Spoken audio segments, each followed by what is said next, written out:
Perhaps given the accent of the previous speaker, I probably should just remind the audience that we have actually landed in Melbourne.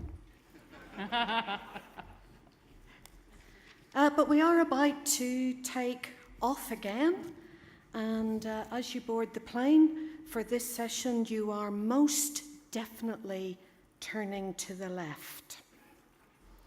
And I'd like to thank the organisers for inviting me to host the most important session.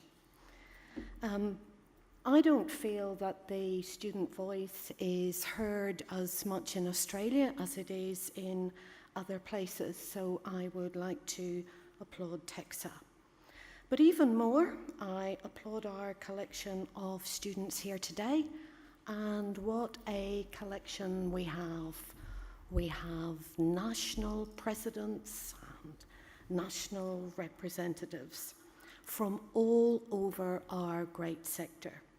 So we have a bit of diversity and excellence in practice here. Now, how we're going to run this session is that each of my student colleagues is going to make a very short presentation around the theme of diversity or excellence that they've been thinking about. And then when that's finished, I'll mediate a question and answer session. So they'll introduce themselves and say a little bit about what they've been thinking of. And we're going to begin with Mark.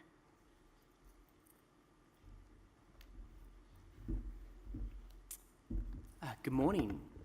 So my name is Mark Pace. I'm a mathematics student at the University of Adelaide. So as you can expect, this is not something I thought would be part of my university experience.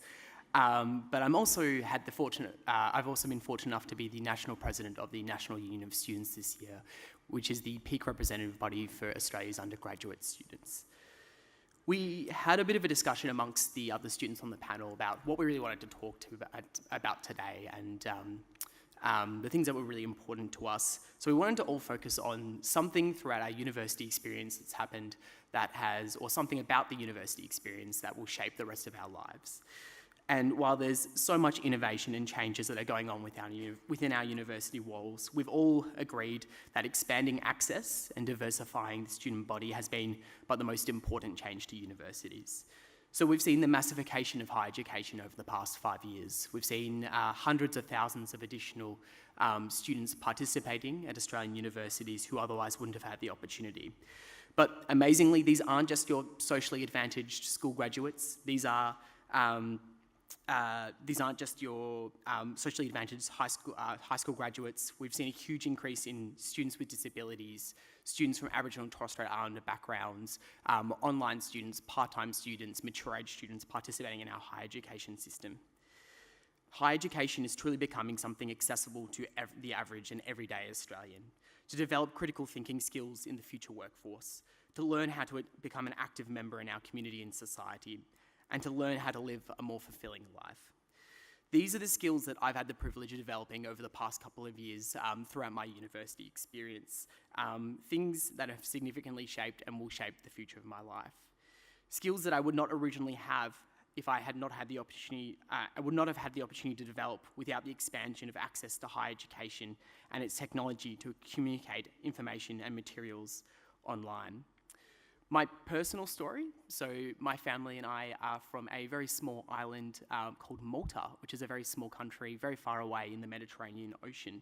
It's where the entirety of my family live, including my parents, so I've had to be a bit more independent than someone typically my age.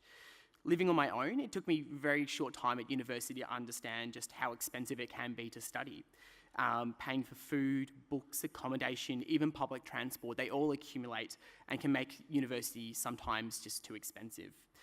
So after my first year, I shifted into part-time studies and I effectively studied everything that I could online, sometimes not coming to university for even a couple of weeks at a time. But while I might not be physically might not physically be in the actual lecture room, it has provided me the opportunity to continue with my studies and have access to a higher education so that I can develop those critical thinking skills, so I can become an active member of society, and so I can learn how to live a fulfilling life and define what I want to live as a fulfilling life. Online content isn't, and moving on to online content and online studies, it isn't flawless, and there's still plenty of things that we need to address amongst the sector. I feel that, for example, not being in classrooms means that I do feel separated from the academic community sometimes, and this is something that we definitely do need to address at our higher education providers. Lectures are also not designed to transmit knowledge directly from the lecturer's lips to the brains of the students. Universities aren't just delivering content. The best lectures draw on careful preparation as well as spontaneous revelation. While speaking to students and gauging their reactions, lecturers then come to new conclusions, incorporate them into the lecture, and refine their arguments, something that's just simply not possible at the moment in an online lecture. So there's still plenty of work to be done in this field to make online content more accessible and so that it mimics the physical university experience. However, access to this technology, access to being able to study online, more students participating in higher education, and a diversified student body have significantly changed the university experience for me and everyone else on this panel here. Thank you.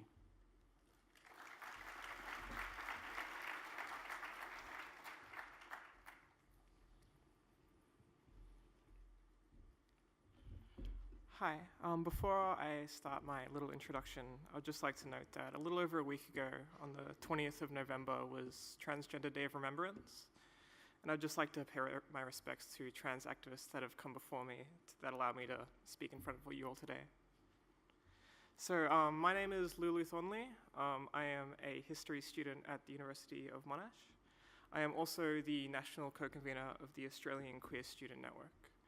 So at AQSN, we are the peak body for queer Tertiary students in Australia, and our main objectives is to both advocate for and to stand up for queer students in Australia.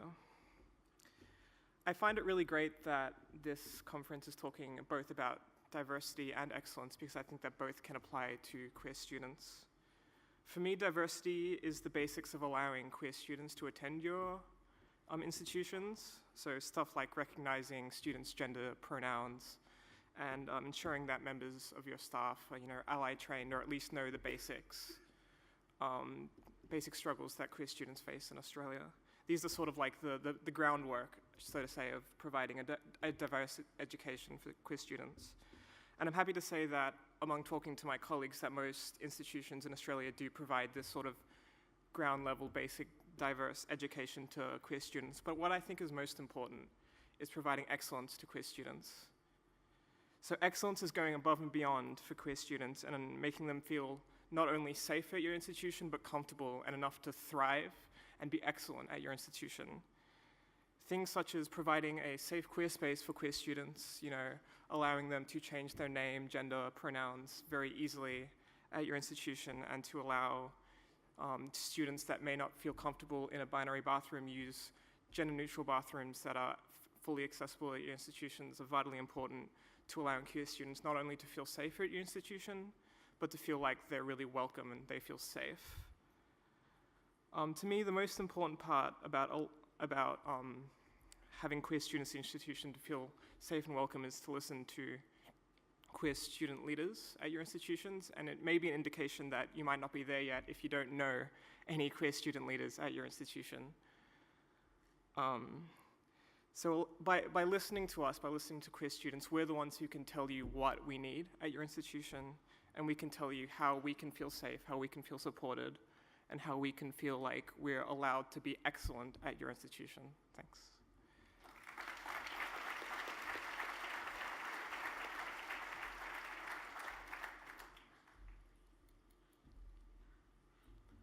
Hi everyone, my name is Braedyn. I'm a Gamilaroi and Goonyu man, and I just wanted to start by acknowledging the Wurundjeri peoples on which land we're meeting this morning, and thank Auntie Julianne for welcoming us. As a visitor on this land, I really do look for welcomes when I'm at events, and so I thank Texa also for organising that welcome. So I am representing the Union of Aboriginal and Torres Strait Islander Students. We're a relatively new organisation, about 2 years old now. There's been iterations in the past of this kind of organisation cropping up, but none of them have really stuck through, so we're doing our best to make that happen. I suppose in terms of at universities, kind of what I've seen, the biggest change has actually been in the past year or two. I've seen a greater push from both Indigenous and non-Indigenous students for an Indigenous voice in curriculum, in the design of curriculum, in lectures, in toots, in whatever it may be. And I think that's a great thing for Aboriginal and Torres Strait Islander students who are coming into these institutions which I guess don't usually acknowledge, appreciate, respect or value Indigenous knowledge. It's oftentimes not done, and oftentimes when it is, the Indigenous courses or Indigenous studies are often taught by non-Indigenous people. Not to say that that's a overall bad thing. There's some great lecturers out there and some great allies that we have in this kind of movement. But overall, I think Indigenous studies need to be taught by Indigenous people because we are the experts on our own knowledge and what we can bring forward. Just as an example, in the past year, I study at ANU in Canberra, and a fair few of the law students, the non-Indigenous law students, they came to me and they said, we don't feel like our law degree is preparing us to engage with Indigenous people out in the real world. How can we kind of combat this? And they came up with a kind of workshop called Indigenous Cultural Competency, where they wanted to push the law school to include it within courses and to make the courses more accessible in that respect. And they've actually taken this nationwide. They've taken it to the Australian Law Student Association, which is a nation peak body for law students. And they've passed policy and brought it back to different law schools over the country, and they're now pushing their own law schools to, I guess, increase the Indigenous cultural competency within their courses. And this kind of, this frames the discussion around making sure that the universities are a kind of safe space for our students, and making sure that our knowledge and our opinions and our expertise is valued within the institutions that historically did not. And so that's kind of the biggest change I've seen in the past 3 years that I've been at university. I'm looking forward to seeing where that goes, and I see my time is up, so thank you.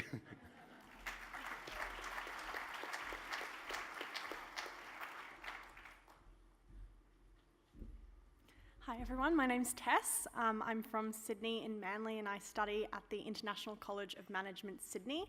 Currently in my first year of university, so this event is pretty big and exciting for me, and I understand that I probably have far less experience of universities compared to probably most of the people in this room today, but I think that also my first year of university has really opened me up to definitely various models of excellence in universities and how they teach our students and my peers, and also different forms of innovation and how education is really providing different opportunities for our students to sort of further their studies and also their practical experience for once they enter the industry and the workforce. And I really wanted to discuss this or speak about this later today, and how practical experience is being more highly valued from students, and it's not just about obtaining a degree from a higher education provider, but about providing students with the opportunity to gain that practical experience. It was sort of mentioned earlier today that universities are training students for jobs that don't exist yet with tools that also aren't invented, and I think this is a really important thought and idea on how we train students for jobs with practical experience as well as just a degree. And I think different universities do this in various different ways, whether it is from work integrated learning, where they actually go out into the industry and get that hands-on experience, or whether it's from our lecturers and teachers and professors that bring their own current experience into the classroom and into the lecture halls, and they discuss those experiences and rely on those their learning firsthand to sort of help their students, help themselves, and see what they will be expected to do once they reach those jobs in the industry that exist or don't exist at the moment. So it's a really exciting time for students in terms of their learning and the different types of learning that they're getting. And yeah, thank you.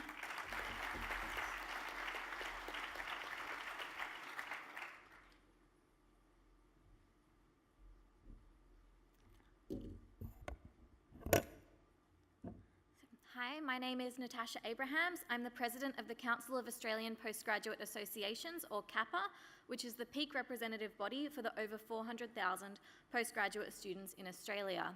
I'm going to build on my colleague Mark's comments a bit earlier about increasing access to higher education, and particularly talk about how that has affected, how that's impacted at a postgraduate level. So we've seen increasing numbers of postgraduate coursework students, and this has been both domestic students and international students, and for different reasons. So since the 1990s, we've seen a deregulation of coursework degrees for domestic students, and the effects of this have been felt over the last 20, 30 years. So just almost 20 years ago in 2000, there were only 40,000 coursework domestic postgraduate students, whereas now there's about 6 times that. And part of the reason for that has been the introduction of the Melbourne model, in which a student studies a generalist undergraduate degree and then goes on to specialise in their postgraduate degree. So this has shifted postgraduate education from becoming something that you might do a bit later in life to something that you will do straight after your undergraduate degree for many students. And we've also seen many students deciding to do postgraduate study. So about 1 in 5 go on to postgraduate study in the year after they finish their undergraduate degree in order to gain an advantage in terms of entering the workplace, getting the job that they want, and getting paid more than their peers that might be only holding an undergraduate degree.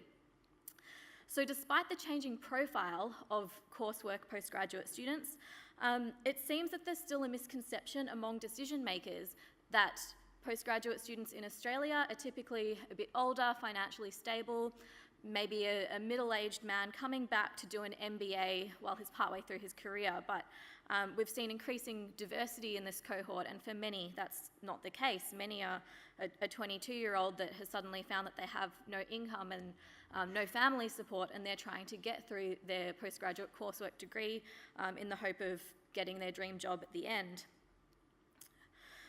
So there's also another challenge that this is mass access has brought, which has been overcrowding of universities, and this is a concern that's been brought to me by many of my constituents, particularly in city-based universities. So this is a real challenge that universities must meet as we see the changing profile of university students and postgraduate students in Australia. So as universities must adapt to this system, we must realise that university education isn't what it was 20 years ago, it certainly isn't what it was 40 years ago, and we must look at new ways to ensure that quality is retained in university study while we have increasing numbers of students participating. Thank you.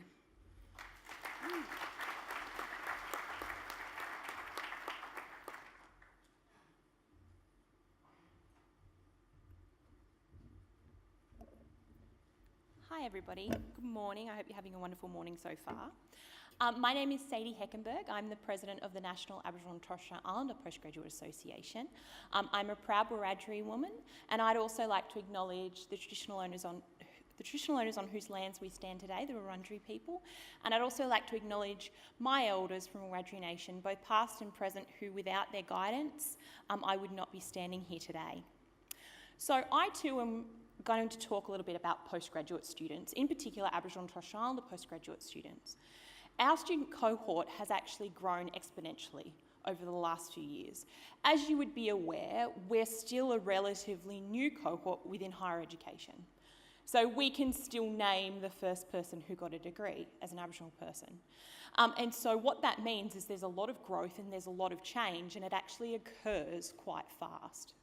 So what we're finding within the Indigenous postgraduate sector is we're actually finding there's a change in the age demographic. So whereas before, particularly with research students, we would have your Indigenous academic or leader within their community upskilling, we're now actually getting a larger cohort of younger students. And what this means is we actually need to be providing more dynamic support systems than what we're currently doing within the sector. And that kind of made me start thinking about, well, how do we do that?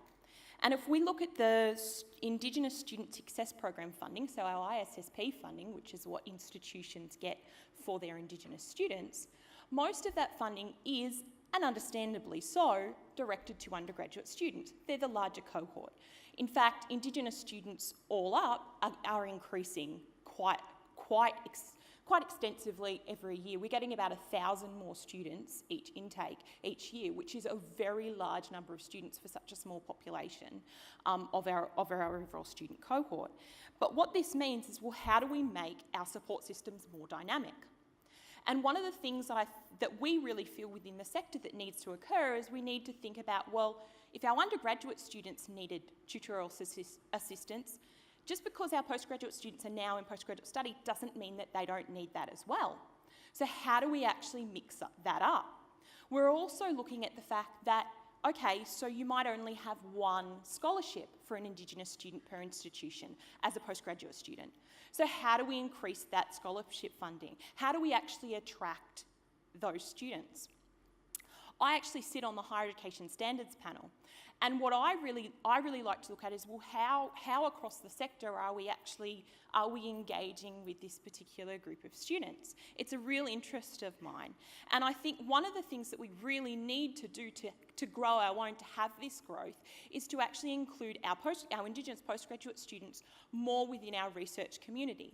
So as we know, PhDs and research by Masters by Research degrees are really quite individual study, but our students need to actually be brought in to become part of a team. So if you include your students within your research, but not just as the research assistant behind the scenes, but as actually somebody that's part of the team, got to fit an oopsie daisies in there somewhere, we're actually growing our own and making them part of our cohort. I very excitingly found out this morning that the team that I'm on just got awarded an ARC discovery, an Indigenous discovery, which is very, very exciting, and it's really amazing for my career. It's good for me to be a student that we've got included within that process, and I'll then go on and be able to foster not only my colleagues within that process, but also my research career going forward. And I think that that's something we really need to look at. We need to look at the holistic framework to support our Indigenous students, because we are growing, we're becoming more of a voice, and so we need to enable that voice to get stronger and stronger in the sector. Thank you.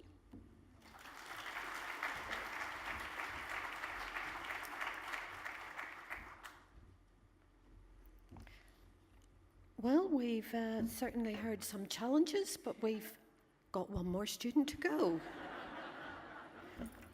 And, of course, the most important one. All righty. Sorry, Bijay. That's all right, Joanne. And good morning, everyone.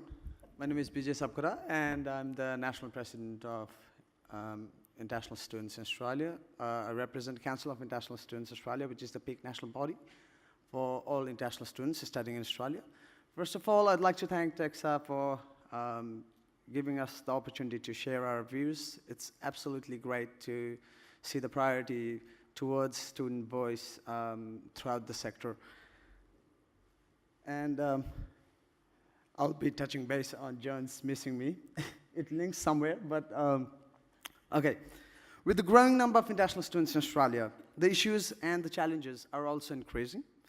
Some challenges, like workplace exploitation, international students' underrepresentation in institutional governance or decision-making. Challenges around operational efficiency in institutions in regards to international students-related administrative procedures, and value for investment are prominent. I'll focus my speech towards value for investment so that it will be short and precise, and we can get some really good conversation out of it later.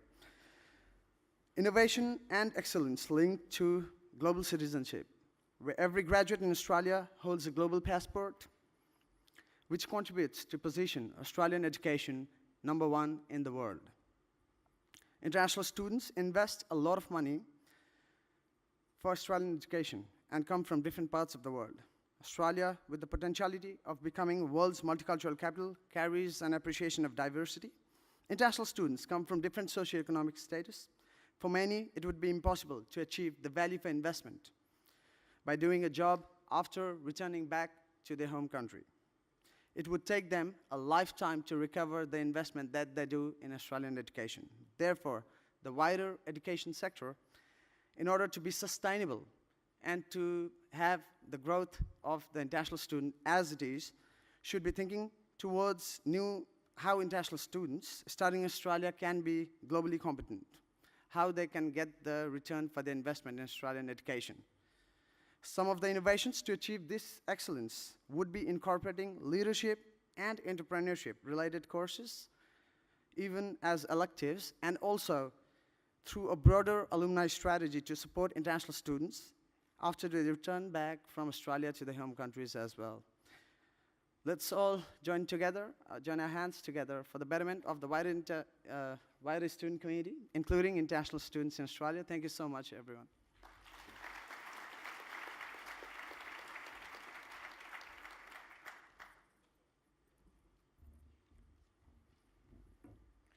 Thanks, Bijay. We've got some questions coming in via the technology route. Are there any old-fashioned hands-up type questions, just so I can get an indicator of how to manage the remaining time? Okay, well, while you're thinking, we'll start with one that has been submitted. And I think it's a pretty good one, and it's perhaps to all of the students, and that is, how much real influence do they think they have on university governance and planning? And maybe we'll start with you, Bijay. If I have to talk about international students, we are definitely underrepresented. I used to be the member of my university council at UTS, and I feel very grateful to my university chancellor and vice-chancellor on how they consider the voice of myself as an international student was important to the university's decision-making in a lot of contexts. International students are the largest source of revenue for majority of the educational institutions in Australia, and occasionally a university or the institution's directors forget about the quality, the excellence towards international students is important to make the university more reputable, the institution more reputable. And for that reason, international students currently are really underrepresented, and we are actually voicing it up that it's very important to have international students on board in institutional governance. Sadie. I would agree. I don't know, I have not met an Indigenous student, particularly Indigenous postgraduate student, that's on a university governance board. I mean, I'm on my university's academic board, but as a staff member. I think it's really important, actually. I mean, Indigenous business should be core business of universities. It's where we are, it's the land we stand on, it's the people whose country this is. And so I think that we really need to be aware of that. I understand that we're a small cohort, but I think that we're an incredibly important cohort. I think that it goes to the community-orientated mind of what a university is supposed to be. And I think that that's something we really should probably be reflecting on and have positions for our Indigenous students within that realm. Natasha? Yep. So I think in the university sector, we're seeing more universities dedicating space for students on their internal committees. And there's still some work to do in that space and in terms of getting the right representatives on those committees. I think we're now starting to see an additional challenge, which is that once you create a space for a student to be there, you need to support that student in order to be a true participant of that committee. So it seems like where we're stuck at the moment is we've made those spaces for the most part, but a student is just plucked out of their cohort and put on a committee. They're not given any support, not given any payment, nothing in recognition for their time, and it's very difficult for them to understand what's going on, what are the appropriate ways to interact and how they can affect change. And then because their terms are usually just 1 year, by the time they work that out, it's time for the next person to come in and the cycle begins again. So I think we really need to do, universities really need to do some work in having, resourcing their student representatives. We did have a pre-conference session yesterday with a bunch of student leaders, and one student who was from Western Sydney said that something that they're doing at their university where they do experience those challenges is they're developing a governance unit. So coursework students who are student leaders can learn about corporate governance and university governance and also get credit for that towards their studies, and I think that's a really important step in the right direction. Tess? I definitely agree with Natasha and what she said about having a space for students to feel supported in their roles if they're on governance committees. I also think it's really important for students to feel like they are actually being heard when they are on those committees. So I think she touched slightly on students often get onto these committees or into these positions, and they might have this spot or this position, but they might not feel like their contribution is worthwhile in a larger sense or for the future of their university or education for future students. Braedyn? Yeah, I mean, just to jump on what Sadie said, I also don't think I know of any undergraduate Aboriginal and Torres Strait Islander students who are involved in the governance of universities, which I guess is, I mean, it's not great, right? Because it's kind of, yeah, universities are a space where, to go back to the VC speech before, it's to seek the truth, and I guess at least our truth as Aboriginal people is that this land was taken, and there's kind of no real recognition of that. And so to include Aboriginal voices in the governance of the institution that you're from, that's actually a massive contribution to not undoing what's been done in the past, but in some ways like rectifying, I guess, or I don't know, maybe the wrong word, but yeah. Does that make sense? Yeah. So I kind of have two different approaches to this question. Firstly, I think queer students, like Aboriginal students, are massively underrepresented on student leaderboards and on government councils. However, I think that a lot of change that affects queer students in universities are indeed student-led, and the governance bodies do listen to our voices. However, we just have to push a little bit harder and really get into the activism of it and make sure that our voices are heard rather than them simply plucking us out and being like, what do you think? We really have to let our voices known, and a lot of the great changes that really positively affect queer students at universities have been student-led. So we kind of do, but we kind of don't. Mark, could I ask you to maybe ask the question and focus on online students, because there's a bit of a theme coming through in the questions about including online studiers? Yeah, of course. So I guess in response to the first question, it's a very big one, and I think that the reality is that not every university is the same or every provider is the same, and there are different levels of how effective, I guess, the student engagement is in the governments. So I'm pretty fortunate I come from a university that I would argue does it incredibly well. You've got elected students who are quite heavily involved in a lot of the governance decisions of the university. But specifically what they do fantastically is they actually train the students who are engaging in their governance. So you're not just sending a first-year mathematics student like me, for example, into a committee with people who've been at universities for 20 plus years talking about things that are far beyond the scope of knowledge of a student. The training is there, and I think that's the course is more accessible in that respect. And they've actually taken this nationwide. They've taken it to the Australian Law Student Association, which is a nation peak body for law students. And they've passed policy and brought it back to different law schools over the country, and they're now pushing their own law schools to I guess, increase the Indigenous cultural competency within their courses. And this kind of, this frames the discussion around making sure that the universities are a kind of safe space for our students, and making sure that our knowledge and our opinions and our expertise is valued within the institutions that historically did not. And so that's kind of the biggest change I've seen in the past 3 years that I've been at university. And I'm looking forward to seeing where that goes. And I see my time is up, so thank you.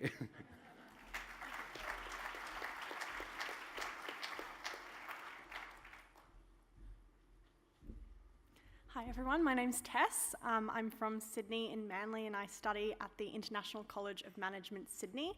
Currently in my first year of university, so this event is pretty big and exciting for me, and I understand that I probably have far less experience of universities compared to probably most of the people in this room today, but I think that also my first year of university has really opened me up to definitely various models of excellence in universities and how they teach our students and my peers, and also different forms of innovation and how education is really providing different opportunities for our students to sort of further their studies, and also their practical experience for once they enter the industry and the workforce. And I really wanted to discuss this or speak about this later today, and how practical experience is being more highly valued from students, and it's not just about obtaining a degree from a higher education provider, but about providing students with the opportunity to gain that practical experience. It was sort of mentioned earlier today that universities are training students for jobs that don't exist yet with tools that also aren't invented, and I think this is a really important thought and idea on how we train students for jobs with practical experience as well as just a degree. And I think different universities do this in various different ways, whether it is from work-integrated learning, where they actually go out into the industry and get that hands-on experience, or whether it's from our lecturers and teachers and professors that bring their own current experience into the classroom and into the lecture halls, and they discuss those experiences and rely on those their learning firsthand to sort of help their students, help themselves, and see what they will be expected to do once they reach those jobs in the industry that exist or don't exist at the moment. So it's a really exciting time for students in terms of their learning and the different types of learning that they're getting. And yeah, thank you.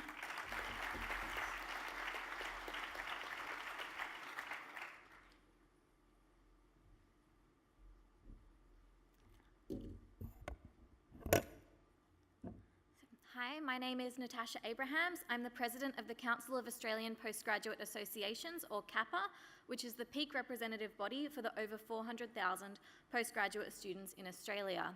I'm going to build on my colleague Mark's comments a bit earlier about increasing access to higher education, and particularly talk about how that has affected, how that's impacted at a postgraduate level.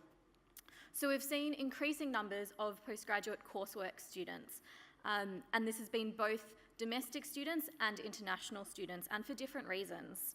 So since the 1990s, we've seen a deregulation of coursework degrees for domestic students, and the effects of this have been felt over the last 20, 30 years. So just almost 20 years ago in 2000, there were only 40,000 coursework domestic postgraduate students, whereas now there's about 6 times that. And part of the reason for that has been the introduction of the Melbourne model, in which a student studies a generalist undergraduate degree and then goes on to specialise in their postgraduate degree. So this has shifted postgraduate education from becoming something that you might do a bit later in life to something that you will do straight after your undergraduate degree for many students.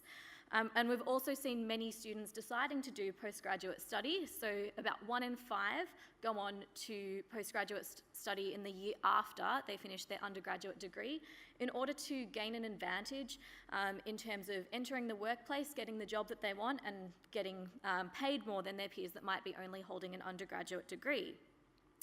So despite the changing profile of coursework postgraduate students, It seems that there's still a misconception among decision makers that postgraduate students in Australia are typically a bit older, financially stable, maybe a middle-aged man coming back to do an MBA while he's partway through his career. But we've seen increasing diversity in this cohort, and for many that's not the case. Many are a 22-year-old that has suddenly found that they have no income and no family support, and they're trying to get through their postgraduate coursework degree in the hope of getting their dream job at the end.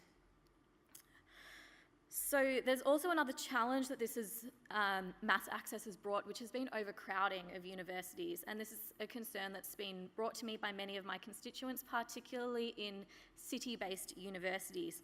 So this is a real challenge that universities must meet as we see the changing profile of university students and postgraduate students in Australia.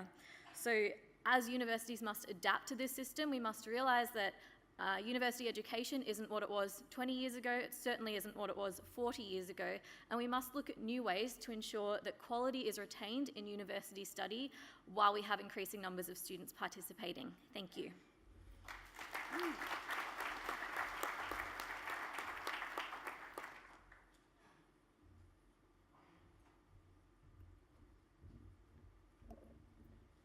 Hi everybody, good morning. I hope you're having a wonderful morning so far.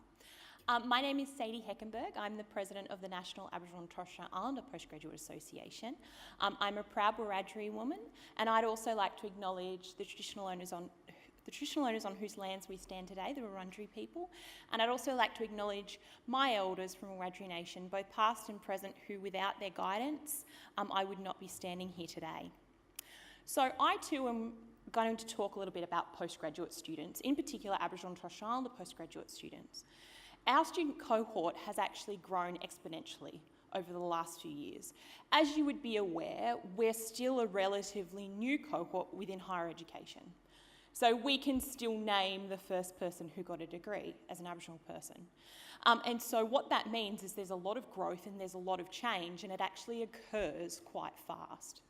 So what we're finding within Indigenous postgraduate, within the Indigenous postgraduate sector is we're actually finding there's a change in the age demographic. So whereas before, particularly with research students, we would have your Indigenous academic or leader within their community upskilling, we're now actually getting a larger cohort of younger students. And what this means is we actually need to be providing more dynamic support systems than what we're currently doing within the sector. And that kind of made me start thinking about, well, how do we do that? And if we look at the Indigenous Student Success Program funding, so our ISSP funding, which is what institutions get for their Indigenous students, most of that funding is, and understandably so, directed to undergraduate students. They're the larger cohort. In fact, Indigenous students all up are increasing quite extensively every year. We're getting about 1,000 more students each intake each year, which is a very large number of students for such a small population of our overall student cohort. But what this means is, well, how do we make our support systems more dynamic? And one of the things that we really feel within the sector that needs to occur is we need to think about, well, if our undergraduate students needed tutorial assistance, just because our postgraduate students are now in postgraduate study doesn't mean that they don't need that as well. So how do we actually mix that up? We're also looking at the fact that, okay, so you might only have one scholarship for an Indigenous student per institution as a postgraduate student. So how do we increase that scholarship funding? How do we actually attract those students? I actually sit on the Higher Education Standards panel, and what I really like to look at is, well, how across the sector